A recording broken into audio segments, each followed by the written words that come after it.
Today is February 15. This is the news on PBCJ. I'm Simone Absalom Gale. The government continues to work on measures to manage the COVID-19 pandemic. The most recent move is to increase capacity at key hospitals to treat COVID-19 patients while continuing daily medical services. To this end, a field hospital is being erected on the grounds of the Falmouth Public General Hospital in Trelawney. Health and Wellness Minister Dr. Christopher Tufton says the 36-bed facility is almost ready. He toured the facility on the weekend. We'll have more in this report in subsequent newscasts. The island continues to see higher than normal daily new COVID-19 cases. Here is the latest clinical summary from the health authorities. In the summary for Sunday, February 14, 270 new COVID-19 cases were reported. Of the 19,305 total case count, 6,096 are active. In the parish breakdown, St. Catherine led the way with 73 cases. Kingston and St. Andrew has 49 and Manchester 38. 22 cases were reported in St. James, 19 in St. Anne, 16 in Trelawney, 15 in St. Elizabeth, and 14 in Westmoreland. Hanover reported 10 cases, while Clarendon posted 9. St. Thomas has 4 and St. Mary 1. No cases were presented in Portland. On the Recoveries side, 42 were reported, bringing that tally to 12,635. Currently, 245 persons are hospitalized, with 44 patients showing moderate symptoms and 21 patients critical. For the news on PBCJ, I'm Gabrielle Thompson. In the meantime, Prime Minister Andrew Holness sought to assuage fears about the distribution of COVID-19 vaccines set to begin in a few weeks. Speaking recently at the handing over ceremony of the National Housing Trust service lots in Hellshire, St. Catherine, Prime Minister Holness said Jamaicans have nothing to fear about the vaccines, as the country has had a long history of selecting vaccines, which goes through several processes before distribution. The government of Jamaica, for both calls, I had to conclude in reassuring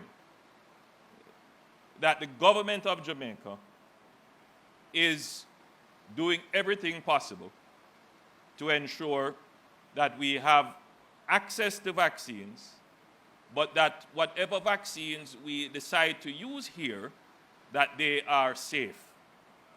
Jamaica has had a long and successful history in deploying vaccines. I remember at primary school when I had to stand in the line for the vaccine. And some of you can relate to this, that when your time came at the front of the line, you went to the back of the line until you were the last one in the line. So we don't have anything to fear. All vaccines are to be administered under the supervision of healthcare professionals. Jamaica is scheduled to receive the first set of AstraZeneca vaccines by mid to late February. Self-awareness and responsibility. Those were some of the sentiments echoed across the double-session seminar hosted by the National Solid Waste Management Authority on Saturday, February 13. Melvin Pennant picks up that story. The function got underway at the Paradise Street Basic School in Raytown at 10 a.m. The first session geared towards the youth, encouraging them to become resilient and finding alternative ways and methods to self-sustenance. Based on the work that we have been doing, we also needed to implement an alternative livelihood component, and that is what we're here to do today. More specifically, to talk to you, the members of the community, based on the different groups that we are going to be breaking them down into. It's basically an environmental project, so it aims to improve the environment in the community, especially in terms of garbage, waste. The project also has an economic component in that the plastic bottles are collected and stored, and then they are sold, and whatever funds are generated are plowed back into the community. With all health protocols and guidelines observed, representative from Ministry of Health and Wellness, Miss Marsha Ann Palmer, interacted with the participants, edging them on to become more health-focused in their community. So how you keep your community by taking care of it, getting rid of the garbage, preventing the breeding sites for the roach, preventing the breeding sites for the mosquitoes, preventing the breeding sites for the rats will help to support your business, regardless of the business that you have. If you're talking about the fishing, if all those plastic waste go down to the sea, and I don't know if anybody here is a fisherman. You ever fish, sir? So you have an idea of what the plastic does to that environment. So when it gets out into the sea, the fish, sometimes it gets caught in your net. So when you think you have fish in your net, you have plastic or other waste in your net. Colin Coley of the JBDC chimed in with some basic but very important tips on how to properly manage their businesses. That phone can do a lot of things. Your WhatsApp, your Facebook, whatever it is, you can use it and market your small business. We are teaching you how to start small and grow. Because the idea is not to start small and stay small. If you start small and grow, that's where we're coming now. Know for market things, all right? Know your customer, what your customer wants. Because business is about satisfying the customer demand. Who are your customer? Who buy from you? What they want. Say there's no every week who come in. What they want them still. How to satisfy your customer. Things like that. Edson Carr, Projects and Planning Manager at the NSWMA, spoke on how the project has unfolded. So what we have been doing is that we have been working with the community and selected persons from the community who have been working as environmental wardens. These persons have gone through a training session in which we trained them to work within the community, spread the message of separation at source. The Plastic Waste Minimization project is said to be one of the Housing, Urban, Renewal and Climate Change Ministry's push to get communities cleaner while recognizing the earning potential within. The project in of itself has a component that works within a community and seeks to minimize the amount of plastic bottles that enter the ocean through several methods of intervention. Sponsored by the United Nations Environmental Programme and the Government of Japan, the initiative is part of a wider thrust of reducing marine pollution from land-based activities. Melvin Pennant, PBCJ News. The National Family Planning Board, NFPB, has started a public education campaign in partnership with other government agencies and NGOs. The goal here is to bring more awareness about human rights. Representatives from the NFPB shared the details at a recent JIS think tank. We get more in this report. The push for a public education campaign on human rights awareness is based on the result of a 2017-2018 baseline assessment on national HIV response.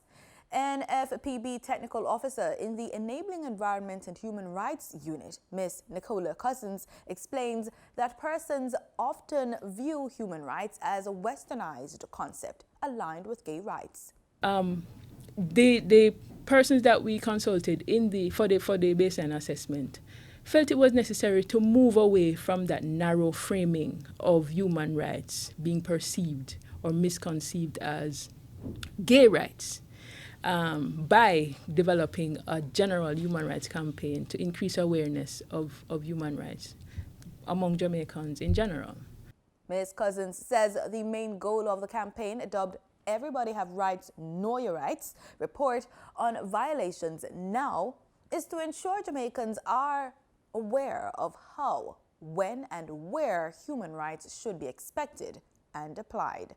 So that you don't see the person who you're serving as other or less than, but understanding that our human rights entitlements mean that you really ought to deliver services in a respectful manner and in a way that promotes and observes your human rights. She says that the campaign is focused on 4 main rights based on local laws and the results of island-wide consultations. They include life, liberty, and security of a person, the right to equitable and humane treatment by public authority, and Number 3, the right of everyone to protection from search of the person and property, respect for and protection of private and family life, protection of privacy, of other property, and of communication, which you know is big now, this last one here, now that we are in the era of social media, where everybody feels that every aspect of your business is for them to talk about, although we aid and abet by putting out too much of our private lives on social media. The final one is the right to health.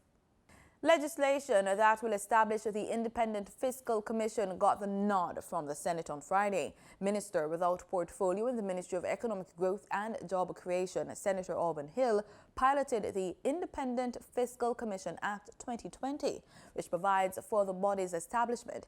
He says it will monitor compliance with Jamaica's fiscal rules. The continuing enhancement of accountability of the policy-making process, a continuous deepening of the transparency of government finances, the strengthened clarity and credibility of Jamaica's fiscal path, inclusiveness in the policy discussion space, and, importantly, taking greater Jamaican societal ownership for Jamaica's economic direction. Today, Mr. President, the bill establishes an independent institution that embodies these principles. This is crucial to the achievement and maintenance of Jamaica's economic independence. Bunkering and fuel company West Indies Petroleum Limited has changed its board of directors following a split in opinion on the future direction of the entity. In a media release on Sunday, Chairman Gordon Shirley said that Courtney, Wilkinson and John Levy are no longer directors who sit on the board of the company. Shirley says the decision where Levy and Wilkinson's tenure as members of the board came to an end was taken during a recent extraordinary general meeting of the company. Both men remain shareholders of the entity. Founding directors Tarek Felix and Gerald Chambers, along with Shirley, remain on the board. West Indies Petroleum was incorporated in 2012 and commenced operations in 2013 as a special purpose vehicle to enter the ship bunkering business in the Caribbean and Latin American region. We now bring you up to speed with the current financial market information. Here's the business report with Gabriel Thompson. Employers are being reminded that statutory deductions S01 for January are due on Monday, February 15. The Tax Administration Jamaica TAJ says taxpayers will be able to submit on Monday without incurring any penalty, as the 14th day of the month fell on the weekend. Eligible persons must file and pay their monthly statutory payroll deductions on time. Employers can benefit from the employment tax credit if payments are made on time. Such employers may claim the total amount of payroll statutory contributions for education tax, NHT, NIS, and HART, that is both the employee and employer portions, which have been declared and paid on time for that year. The maximum amount that can be claimed is 30% of the income tax payable in the year of assessment for unregulated entities. Payment may be made via TAJ's tax portal using a credit card or any banking card with credit card features, the National Commercial Bank's online platform, by adding TAJ as a payee, using the Bank of Nova Scotia's automatic direct deposit via TAJ's website, or through the TAJ's new direct funds transfer process. In Friday's trading session, the JSE combined index advanced by 4,044 points to close at under 400,000 units. Overall market activity resulted from trading in 86 stocks, of which 48 advanced, 28 declined, and 10 traded firm. The junior market index advanced by 7 points to close at under 3,000 units. Stocks advanced for 138 Student Living Jamaica, 1834 Investments Limited, and Barita Investments Limited. Stocks declined for Access Financial Services, Berger Paints Jamaica, and Blue Power Group Limited. Trading firm were AMG Packaging and Paper Company, Cargo Handlers Limited, and Derrimon Trading Company Limited. Jamaica Broilers Group was the volume leader with over 5 million units, followed by Jamaican Teas Limited with 2.5 million units and Lasco Distributors Limited with 2.3 million units. Now for the foreign exchange. The US dollar on Friday, February 12 ended trading at $150.70. The Canadian dollar sold for an average $119.68. The pound sterling traded for $207.07, and the euro ended trading at $186.10. Oil prices soared on Monday to their highest in about 13 months as vaccine rollouts promised to revive demand and producers kept supply reined in. Brent crude futures climbed 92 cents to $63.35 a barrel. West Texas Intermediate crude futures gained $1.20 to $60.67 a barrel. And that does it for the Monday edition of the Business Report on PBCJ. I'm Gabrielle Thompson. Now for news from the region. Although Trinidad and Tobago has accepted an offer from Barbados for 2,000 AstraZeneca COVID-19 vaccines, it may be a while before it is utilized. Speaking at the Ministry of Health's COVID-19 update on Saturday, epidemiologist Dr. Avery Hines says this country still needs to obtain an emergency use authorization from the World Health Organization. We can confirm that the vaccines have been received. As we outlined before, though, the timeline will be dependent on receipt of what they call the emergency use licensing that has to come from WHO.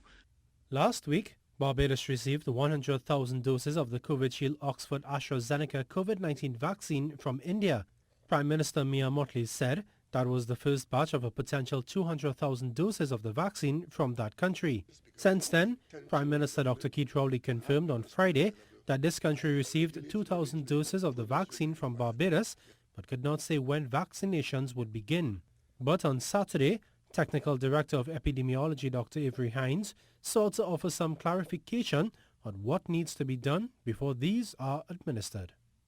It is a process that then gives the distributing country the assurance that the relevant checks and balances have been in place. It's documented that in your distribution activity you have followed all of the protective and all of the precautionary steps in ensuring that what you give to your country, to your population, is safe. Meanwhile, Dr. Hines confirms that this country's shipments of vaccines from the COVAX facility are scheduled to arrive at the end of February. He assures that everything is in place for its rollout. At this point in time, all measures are in place, and any additional measures that need to be finalized will be finalized prior to the receipt of the first set of vaccines. So we are on track, we are on schedule to begin the vaccine rollout in the stated time frame, and we're looking forward to the actual active participation of the target groups. We're looking forward to. In the first allocation of the COVID-19 vaccines, this country is expected to receive between 100,000 to 120,000 doses of the Oxford AstraZeneca vaccine via the COVAX facility. Sonolala, TTT News.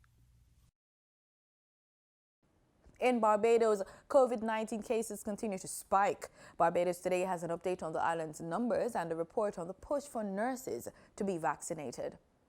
207 cases of the viral illness were recorded on Saturday, pushing the national count to 2,268, according to the latest COVID-19 dashboard from the Ministry of Health and Wellness.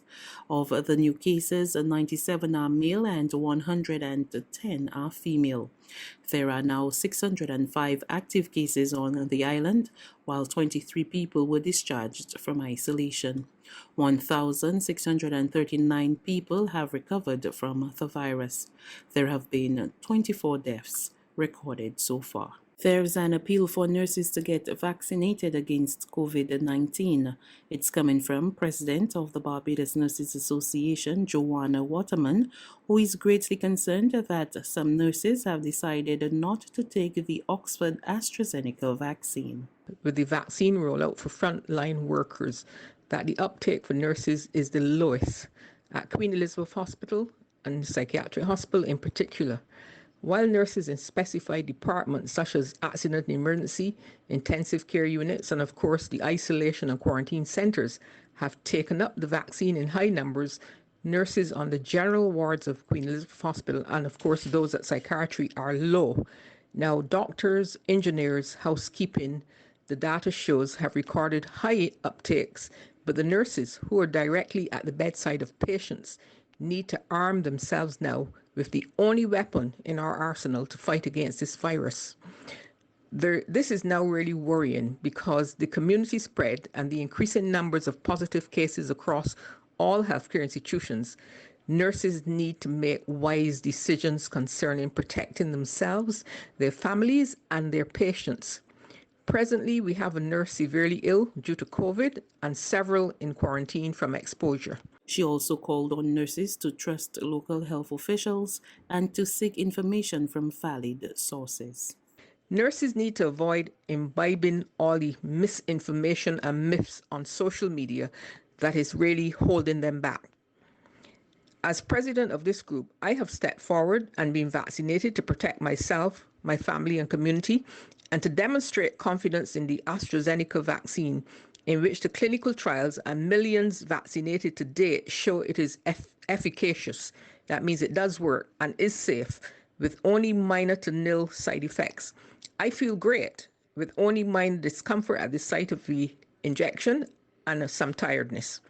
So nurses, I appeal to you to assist our nation in the fight against this scourge, as I'll call it, by taking up the vaccine as part of your responsibility in maintaining the health of this nation. And in the Bahamas, the Fusion Superplex is making an appeal to the country's prime minister to allow the theatre to reopen. Its CEO says the prolonged closure has crushed the young business and executives want to get staff back on the job. More in this report. That no documented case of COVID-19 has been linked to a theatre, the chief executive officer of Fusion Superplex is petitioning the competent authority to allow the entertainment complex to reopen. Carlos Folk said while Fusion has weathered one crisis after another in the 2 short years it has been in operation, the forced closure resulting from the COVID-19 pandemic has been the worst by far. The CEO insisted on Friday that Fusion can reopen safely.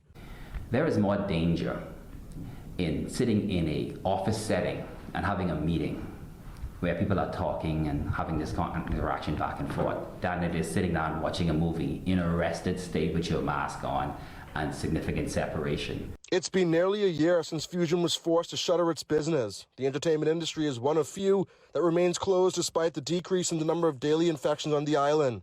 Folks said Fusion has presented a plan to the Ministry of Health for reopening last year, but is still awaiting word from the competent authority. We put in a plan last year, September I think it was. They came in, did their inspections. We indicated to them that we would do reduced seating. We would seat every other row because we have pre-assigned seating. We set everything online so we can tell you exactly where you're going to sit. And we will be able to reduce occupancy levels to any number the government requires. The 100,000 square foot facility is only operating 10% of its business, according to Folks, who says aside from the issue related to its closure, Fusion is also contending with a $500,000 BPL debt. We made a recent payment last week on the 3rd of February for an amount of $68,000 to cover the current bill. And we've been doing that quite well for the last 5 months. We have indicated to BPL we are currently not capable of dealing with the arrears. We are under restricted operations. We have one outlet open. Only 10% of the business is allowed to operate. That's the outdoor restaurant. Folks said Fusion has a $498,000 claim against BPL for equipment that he claims was damaged during a voltage spike. Folks argued that the claim should offset Fusion's debt to the electricity company. However, he added that it is unreasonable for BPL to expect full payment. But if you're going to have us operating under restrictions, then you can't collect in a normal manner. You can't knock on the door for the bills in a normal manner because business isn't being allowed to be conducted normally. In In sports, we make or run up with cricket. The West Indies completed a successful whitewash on Sunday with their nail-biting 17-run win over hosts Bangladesh in the second test match. The regional team went into the match on a high, having swept Bangladesh aside in the first test. However, the second match seemed to be balanced on knife's edge, with momentum swinging to either team. 17 wickets tumbled on a dramatic final day as West Indies snatched a narrow victory to deny Bangladesh any chance to draw the two-match series. Burly West Indian offspringer Rakeem Cornwall, who took 4 for 105 to end the contest with 9 wickets, emerged as man of the match honours. For his exploits with the bat, Jamaican Nkrumah Bonner was named man of the series. That's all we have for you today. You can watch us here tomorrow once more for the news on PBCJ. Pleasant viewing.